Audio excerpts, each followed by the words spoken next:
اللہ تعالیٰ سے بس رابطہ قائم تھا، لیکن جو جی پی ایس سگنل اور ٹیم سے رابطہ منقطع ہو گیا.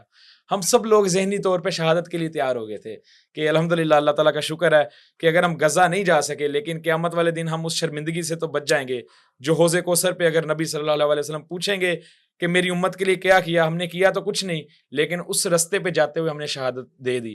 لیکن الحمدللہ پھر ایک کشتی فلوریڈا وہ بھی اسی طرح قافلے سے جدا ہوئی تھی، وہ ہمارے پاس پہنچی. اور یہ معجزانہ طور پہ سارے معاملات ہو رہے ہیں کہ کسی کو امید نہیں تھی کہ اب ہم پاکستان واپس جائیں گے، اب ہم غزہ واپس جائیں گے، کیونکہ ہمیں تو یہ تھا کہ اگر ادھر شہادت ہوتی ہے تو ہماری ڈیڈ باڈیز جو ہیں، ہمارے جسم ہیں، وہ بھی پاکستان نہیں جا سکیں گے.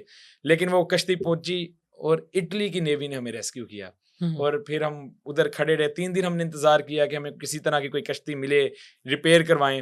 لیکن گلوبل سموتھ فلوٹیلا کا ایک تو قافلہ بھی آگے جا چکا تھا، اور ادھر جو کشتی تھی وہ اس قابل نہیں تھی کہ وہ اپنا سفر کا آغاز کر سکیں. اور پھر اس کی وجہ سے ہمیں افسوس کے ساتھ واپس آئے ہیں، لیکن اس عزم کے ساتھ انشاءاللہ تعالیٰ کہ ہم دوبارہ غزہ جائیں گے. اچھا ڈاکٹر صاحب، سینیٹر مشتاق، آپ ان کے یار سفر ہیں. بالکل ایسا. تو سینیٹر صاحب کیسی کیفیات تھی ان کی؟ ہم نے تو پاکستان میں نو ڈاؤٹ آپ بھی پاکستان میں بہت کام کیا آپ نے. غزہ کی بات ہو تو آپ روڈز پہ ہمیں ملتے تھے، اور سینیٹر صاحب کی بھی یہی کیفیت تھی، وہ روڈز پہ ملتے تھے. تو کوئی ایسی بات جو ڈاکٹر صاحب کو کہی ہو سینیٹر صاحب نے جو آپ کو آج بھی یاد ہو؟ سینٹر صاحب ایک ہی بات کہتے تھے کہ ہم نے تب تک شہید نہیں ہونا. ہم کہتے شہادت کی خواہش تو ہے ہم سب کی، تب تک شہید نہیں ہونا جب تک 2 کام نہ کر لیں. ایک کام کہ ہم بیت المقدس میں جا کے نماز نہ پڑھ لیں، اور دوسرا فلسطین کو آزاد نہ کروا لیں. اور یہی ان کی کوشش رہی ہے. سینٹر مشتاق صاحب اور ان کے پورے خاندان کی جو قربانی ہے، عظیم قربانی ہے. ایسا خاندان پورے پاکستان میں نہیں ہم نے دیکھا کہ جب بھی غزہ کی بات ہوئی اپنے بیٹی اپنی بیوی کے ساتھ روڈ پہ ہوتے تھے. اور جو ابھی عید گزری ہے اس سے ایک دن پہلے بھی یہ جیل کے اندر تھے. اور کن کے لیے جیل کے اندر تھے؟ اور آپ نے دیکھا ہے کہ جو سینیٹر ہوتے ہیں، ایکس سینیٹرز ہوتے ہیں، وہ تو اپنی زندگی کے یہ آرام دہ اور پروٹوکول اور یہ عیاشیوں میں بھی گزار دیتے ہیں. لیکن ایسا مرد کلندر ہے کہ پہلے پاکستان میں فلسطین کی آواز بنتے رہے، اور اس عمر میں غزہ کی طرف نکل کے جدھر یہ بھی نہیں پتا کہ واپسی کا سفر ہونا ہے یا نہیں ہونا. اور پورے سفر میں ہم سب کو یہی بتاتے رہے کہ ہمیں کہتے رہے کہ ہم نے انشاءاللہ تب تک غزہ جاتے رہنا ہے جب تک یہ ہم 3 کام نہ کریں. سب سے پہلے غزہ کا محاصرہ نہ توڑیں، دوسرا اس نسل کشی کو کم نہ کر لیں، اور تیسرا ہیومینیٹیرین کوریڈور اسٹیبلش نہ کر لیں. اور سب نے دیکھا، پوری قوم نے دیکھا کہ وہ اپنا وعدہ وفا کر گئے. لوگوں نے کہا کہ آپ یہ سوشل میڈیا یہ ہائپ کریٹ کرنے کے لیے کر رہے ہیں. دیکھیں سب سے زیادہ امپورٹنٹ انسان کے لیے جان ہوتی ہے.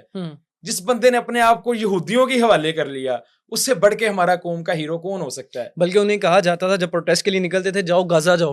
ہم سب کو پوری ٹیم کو ایک تانا ملتا تھا، لیکن الحمدللہ گلوبل سموتھ فلوٹیلا نے وہ تانا دور کر دیا. ہمیں پولیس نے، ہمارے رشتہ داروں نے، لوگوں نے، ہر جگہ دوستوں نے ہمت تو دلاتے تھے سارے لوگ، لیکن طنز کرنے کی، یار تینوں اتنا شوق ہے فلسطین جان دا تے اوتھے جا، ایتھے اسلام آباد اپنے ملک چ کیوں تو ہی کھلوتے رہے. لیکن الحمدللہ اللہ تعالیٰ کا شکر ہے ہم چلے گئے. اور فواد چودھری ایک موقع پہ آپ نے دیکھا پاکستان میں ہائپ کریٹ ہوئی تھی، اور اس نے کہا تھا کہ پاسپورٹ اگر آپ جمع کروا دو اور ہم غزہ بھیجتے ہیں. تو دیکھیں فواد چودھری صاحب، آپ ہمیشہ ایک بیان بھی نہیں ان کا ہے، آپ بڑی انسانیت کی، اور کبھی ادھر کی بات کرتے ہیں ادھر کی بات کرتے ہیں. لیکن گلوبل سموتھ فلوٹیلا جس کو آپ طنز کرتے تھے کہ مجھے پاسپورٹ جمع کرواؤ، الحمدللہ ہم غزہ پہنچ گئے، اور سینٹر مشتاق صاحب نے وعدہ وفا کر دکھایا. اچھا ڈاکٹر صاحب، سینٹر صاحب کیسے گرفتار ہوئے تھے؟ کیا صورتحال ہے؟ آپ سے ویسے کچھ لوگ ابھی بھی رابطے میں ہوں گے، تو صورتحال کیا اب گلوبل سموتھ فلوٹیلا کی؟ سینٹر صاحب ہوا یہ کیا تھا کہ ہم نے 3 زونز بنائے تھے جو ہمارے لیے جو ڈینجر زون تھے نا، وہ 2 تھے. ایک اورنج لائن جب انٹرنیشنل واٹر اور غزہ کے پانیوں کے درمیان رستہ تھا، پھر جو غزہ کے اندر رستہ تھا جو ریڈ ایریا تھا، ہائی الرٹ ایریا تھا، جس میں خدشہ تھا کہ ادھر ہمیں وہ اریسٹ کر لیں گے. تو سینٹر صاحب کی کشتی اور پورا قافلہ جیسے ہی وہ ریڈ الرٹ یا جو ریڈ زون تھا اس میں پہنچا، تو انہوں نے کچھ کشتیوں، ہر کشتی کے ساتھ مختلف چیزیں کی، اور یہ ویڈیوز اویلیبل ہیں. کسی پہ انہوں نے پانی کی سپرے کی تاکہ ان کو ڈرایا جائے، کسی پہ وہ روشنی شدید ڈالی تاکہ ان کو پریشان کیا جائے، اور کسی کو انہوں نے ڈرانے کے لیے ان پر گن سامنے کر لی. دیکھیں ان کو تو کوئی نہیں تھا پتا، اور ہمیں ہماری ٹریننگ کا حصہ تھا. یہ بڑی اہم ہے. جب سینٹر صاحب کی جو گرفتاری ہوئی ہے وہ غزہ کے پانیوں میں ہوئی ہے الحمدللہ، اور ہمیں ہماری ٹریننگ کا حصہ تھا کہ اگر آپ کو وہ کوئی بھی آپ پر تشدد کرتے ہیں، اوپر کیمراز لگے ہیں، آپ نے ایسے بیٹھے رہنا ہے تاکہ پوری دنیا کو یہ پیغام جائے. اور سینٹر صاحب نے بھی ایسے کیا. یعنی ذہنی طور پہ آپ کو تیار کر دیا گیا تھا, آپ پر تشدد ہوگا, آپ کو گرفتار کیا جائے گا, ماریں پڑیں گے, یہ سارا کچھ آپ کو پہلے بتا دیا. یہ ہماری 3 دن تیونس کے اندر ٹریننگ ہوئی تھی, جسے نان وائلنٹ ٹریننگ کہتے تھے, کہ اوپر آپ کے کیمرہ لگا ہوگا, پوری دنیا کو کیا پیغام جائے گا جو سینٹر مشتاق صاحب نے دیا, کہ ہمارے ہاتھ میں کوئی اسلحہ نہیں, ہم پرتشدد نہیں ہیں, ہم پیسفل ہیں, نان وائلنٹ ہے, اور اگر آپ ہمیں ماریں گے ہم اپنی جان دے دیں گے, اگر آپ ہمیں گرفتار کریں گے ہم گرفتار ہو جائیں گے, اگر آپ ہمیں پانی میں ڈبو دیں گے ہم اس کے لیے راضی ہیں, لیکن غزہ جانے سے ہم تب تک نہیں باز آئیں گے جب تک انشاءاللہ یہ حصار توڑ نہ لیں. تو یہ ہماری ٹریننگ کا پہلے حصہ تھا. اسی طرح سینٹر مشتاق صاحب نے بھی جب ان کو گرفتار کیا گیا, پہلے ان کی کشتی پہ وہ آئے ہیں, انہوں نے پہلے کہا ہے, اور یہ بڑی کمیونیکیشن بڑی امپورٹنٹ ہے, جب اسرائیلی کشتیاں اپروچ کیا ہے انہوں نے کہا ہے کہ آپ غزہ کے پانی میں انٹر ہو گئے ہیں, اب پانی کن کا, یہ تو فلسطینی ہو گئے, تو آپ رک جائیں, ادھر سے واپس چلے جائیں. تو ادھر بڑی امپورٹنٹ ادھر سے اسٹیٹمنٹ گئی ہے جو گلوبل اسموتھ فلوٹیلا کی طرف سے گئی ہے, کہ یہ تو جنگ زدہ علاقہ ہے. انٹرنیشنل کورٹ آف جسٹس نے عالمی گنڈا ڈکلیئر کیا, کس کو, نتن یاہو کو, اور انٹرنیشنل لاز کے مطابق, جنیوا کنونشن کے مطابق, یہ ہمارے لوگوں کو نہیں پتا, اکثر لوگ کہتے ہیں آپ یہ غیر قانونی کام کر رہے ہیں. جنیوا کنونشن کہتا ہے کہ آپ کسی بھی ایسے علاقے میں جدھر غیر قانونی حصار ہے, جدھر ایک جنگ زدہ علاقہ ہے, ادھر لوگ, فلوٹیلا نام اس کا ہے کہ انسانی امداد خوراک لے کے آپ انٹر ہو جائیں. تو ان کا جواب بھی یہی آیا, اور یہ مرد حر جو ہماری ٹیم کو لیڈ کر رہے تھے گلوبل اسموتھ فلوٹیلا, انہوں نے انہیں کہا کہ آپ قابض ہیں اور آپ غزہ والوں کے لیے جو نسل کشی کر رہے ہیں, ہم کوئی غیر قانونی کام نہیں کر رہے, اگر آپ ہمیں روکیں گے تو پوری دنیا دیکھ رہی ہے کہ آپ نے ایک غیر قانونی کام کر دیا ہے. لیکن افسوس کے ساتھ کہنا پڑتا ہے, یہ جو انٹرنیشنل گنڈا ہے, کسی ملک پہ, کسی اسلامی ریاست نے, اب اس پہ افسوس کے ساتھ کہنا پڑتا ہے کہ جو ان کو امداد جاتی ہے وہ کیا جا رہی ہے. اٹلی کے ساحل پہ جو انہوں نے کشتیاں روکی ہیں وہ کیا کشتیاں تھیں, وہ جنگی اسلحہ لے کے جا رہا تھا ادھر, اور دنیا پوری اسرائیل کو کیا بھیج رہی ہے, اسلحہ.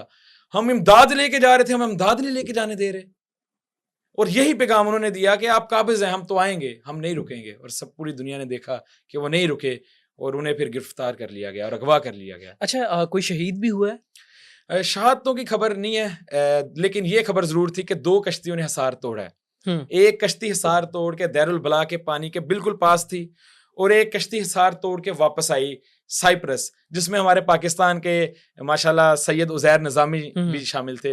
اور سید عزیر نظامی کا ایک بڑا پیارا واقعہ ہے, جب ہمارے 6 ہمارے پاکستانی وفد میں لوگ تھے, تو 3 کا نام آ گیا, کیونکہ 2 ایک ایکس سینیٹر تھے, ایک منسٹر تھے, اور بطور ڈاکٹر انہوں نے مجھے شمولیت دی. اور 3 لوگ جس میں اسماعیل خان صاحب تھے, اسماعیل بھائی تھے, اور مفتی خطیب صاحب تھے, اور یہ تھے سید عزیر نظامی.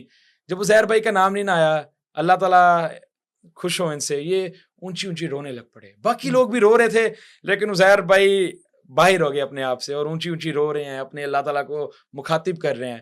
اور اللہ کی کرنی ایسی ہوئی کہ جو سمود نسانترا جس کے انڈر ایشینز کنٹری آتے ہیں, وہ ان کو پہلے آبزرور بورڈ میں لے گئے, وہ بعد میں فیملی بورڈ بن گئی, اور وہ غزہ کی طرف اپنا سفر انہوں نے رواں دواں کر دیا.